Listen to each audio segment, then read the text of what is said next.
Hello, John Talley here with Partzilla.com. Today we're going to be doing a little bit of work on our 2015 Polaris RZR 900S.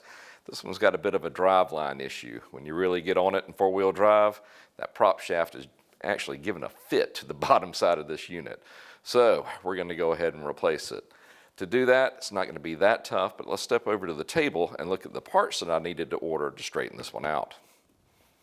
All right, I'm not exactly sure what we're going to find, but I've got everything that we're going to need to straighten this out. Well, I already have the rear and the front prop shaft.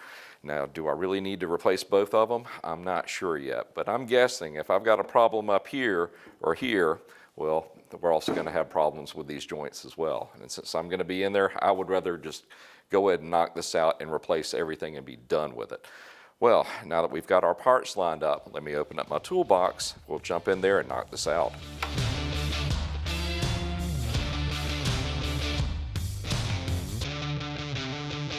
Now that we've got it lifted up, let's go ahead and remove that front right tire. And we're doing this basically just to get it out of the way because there is a pin that we're going to need to knock out on the front yoke. Now we want to go ahead and pull the seat, and then removing the seat is really easy, no tools. You just need to reach back in the back and pull this lever, and then she'll tilt forward, back, and then out. And then we've got a center console, which basically runs from the bottom of the dash all the way back, and we're going to lift it off of the shifter. Now the center console is held in by 5 of those push-type plastic rivets, and then 2 T40 Torx. Of course, this one has aftermarket belts in it, so it's going to be a little bit more difficult, but nothing we can't deal with. And that is going to expose most of the front half shaft and that pivot bearing. I can go ahead and tell you that both the front and the rear need to be replaced, so let's go ahead and drop our covers on the bottom. That way we can get everything dropped out at once. As you can tell, this is not exactly a new unit. This isn't very difficult, but it will be a little bit messy because all the mud that this thing's been traveling through over the last couple of years is now waiting for me on the top of these skid plates. Now they're only held in by several 10mm bolts. It's just a matter of removing them and then dropping it down and trying to keep as much of this Georgia red clay out of my eyes as possible. Have some dirt. Glad I bought a new shop vac. All right, guys, when you're doing this, you have to make sure that your rear tires are all the way off the ground so you can rotate the prop shaft. Locate the prop shaft roll pin. That's going to be all the way up front, and use the roll pin removal tool to remove the roll pin. What I did was use an extension with a 10mm that just happened to fit over my punch. That way I could get a good swing on it out near the end of the axle. Now the center support is held in by 2 15mm bolts. Not a lot of room to work here with the radiator lines going back. We're going to try to get off the front gear, front differential.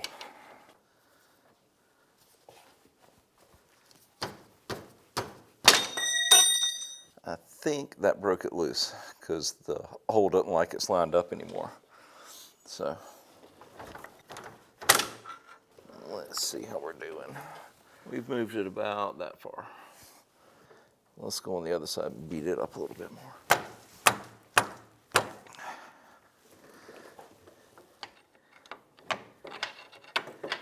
Getting close.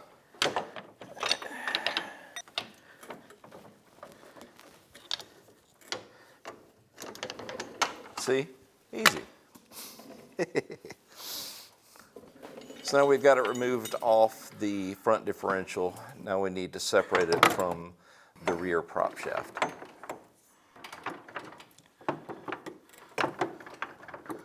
Come on. There we go.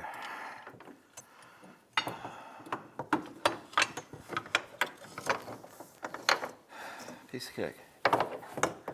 All right, I'm about to drop the other one out. Here we go.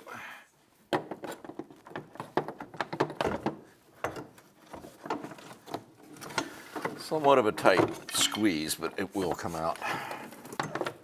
All right, guys, we're getting ready to put together the assembly, but there's a couple of things I wanted to show you. When we pulled it apart, according to the manual, they want you to mark it where it was lining up with this mark, and I added a black dot so you could really see it. And basically what that is doing is aligning it to this particular spline. And on the new one, you'll notice that they already have those marks on there. But honestly, it's not absolutely necessary because there's a little lip or an edge right here. And you'll notice, if you look down the barrel of this, it has a notch out where one of the splines is actually missing. And that is the alignment point for it to go onto the spline. Now, if you try to go one spline over one way or another, it's not going to go.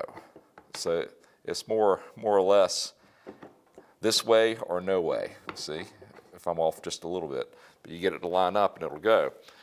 Now, it's a little bit different if you're used to working on cars. If this was in an automotive application, your phasing would be like this, where both this part and this part would be in alignment. Now, this particular one, they're rotated about 20 to 25 degrees. But as I said, with that little protrusion on the end of the splines and the slot that has been cut into the receiver cup, you really can't miss this.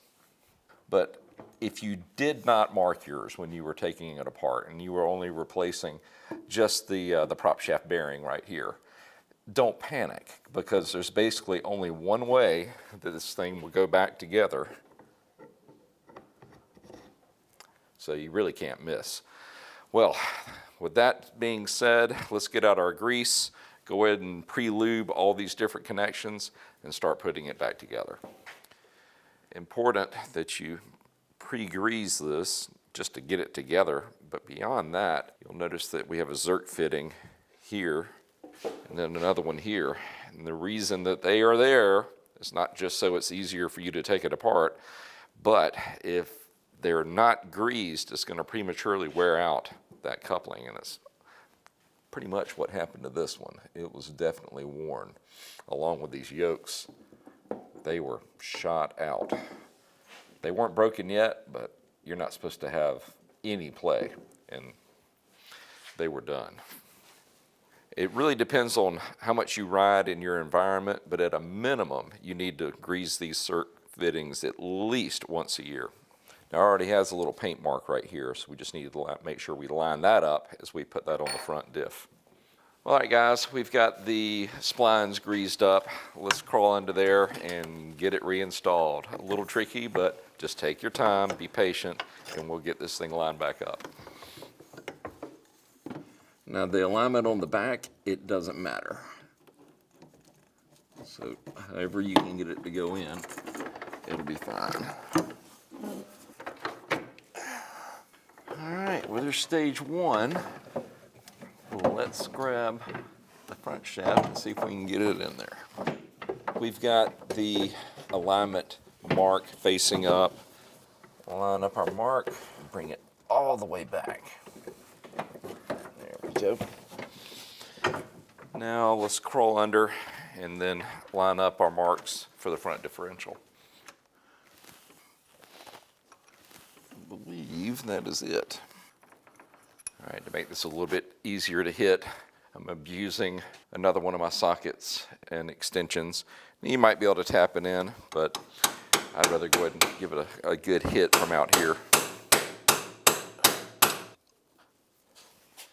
All right, we got it started.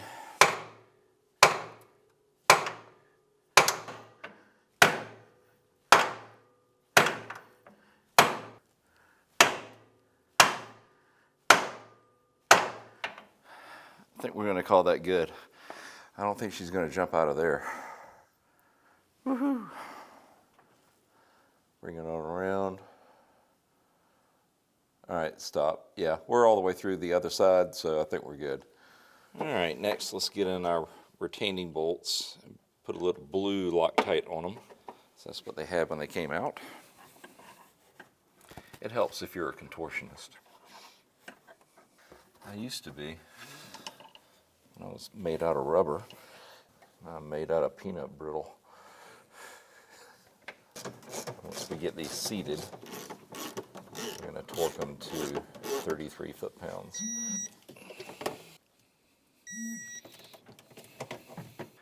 Well, all right, guys, that's pretty much going to wrap this project up.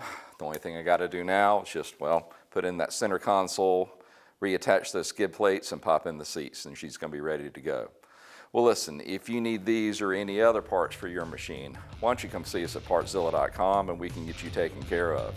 If you have any questions or comments about this video, leave them in the section below and I'll do my best to answer them. And hey, if you like what you see, why don't you go ahead and hit that subscribe button. That way you can keep up with whatever I'm working on next. We would like to say thank you for shopping here with us at Partzilla, and we will see you in the next video. Y'all have a great day.